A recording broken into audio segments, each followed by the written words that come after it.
we are joined by the President of Kosovo. Vjosa Osmani is joining us as well. President, good afternoon.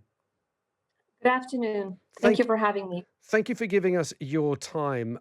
Now, I believe that this clip from Boris Johnson that we were just playing has gone viral in Kosovo. Tell us why it's meant so much to the people of Kosovo.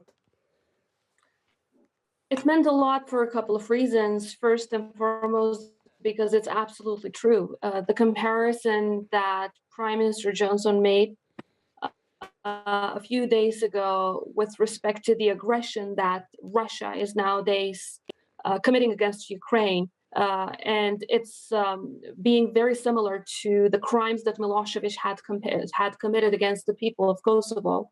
Obviously, not just rings a bell, but brings back lots of painful memories of the crimes that were committed against the people that I represent.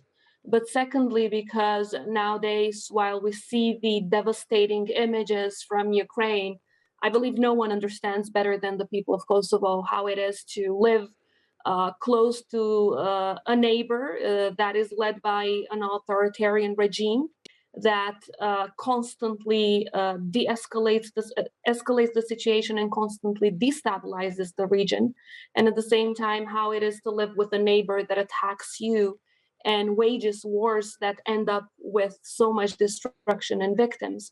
So for that reason, it has been extremely important to hear the voices of world leaders to say that what Russia has been doing against the people of Ukraine, and Ukraine as a sovereign country and a democratic nation, is exactly what Milosevic had been committing against other nations in former Yugoslavia.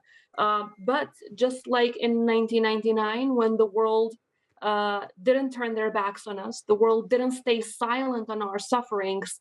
Of course, we are joining our allies to make sure that we don't stay silent as we see these devastating images on the sufferings of the people of Ukraine. Now, as President of Kosovo, you've also expressed your concern that what is happening in Ukraine at the moment could destabilize the situation in the Balkans. Can you explain to us what your concerns are? Obviously, Vucic, the president of Serbia, is playing by Putin's playbook. If you look at the destabilizing actions that Serbia has been undertaking in the past couple of months against Bosnia and Herzegovina, against Montenegro, against Kosovo, and aiming at other countries in the region, they show that their intentions are much more than just expanding territorially. These are hegemonic intentions, and it shows that their strategies have not changed. So oligarchs in these countries might change in countries like Serbia and Russia, but in fact, their intentions towards the region are not changing. And unfortunately, in most cases, they end up with human suffering and destruction.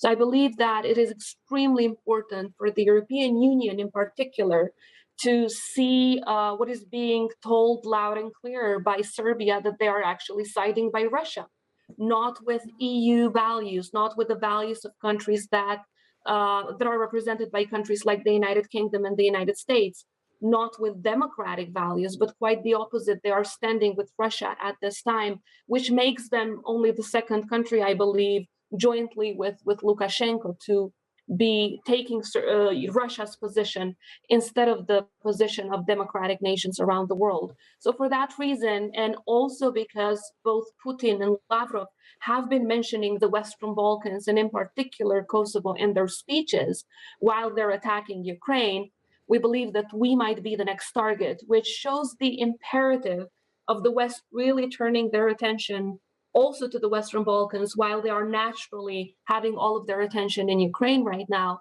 in order to prevent what might come next. And at the same time, the imperative of countries like Kosovo and Bosnia joining NATO as the best solution to attack back the attacks that we're seeing in democracy nowadays. What have you made of the West's response in reply to the Russian invasion? Do you think the West is doing enough? Would you like them to see more? Let me start by saying that there's no price too high to pay to defend democracy. This is extremely important to understand. And as victims of genocide ourselves, we understand that without the West really turning all of their attention and understanding that what is at stake is really, really high for a long term, not just short term, we will not see this war ending.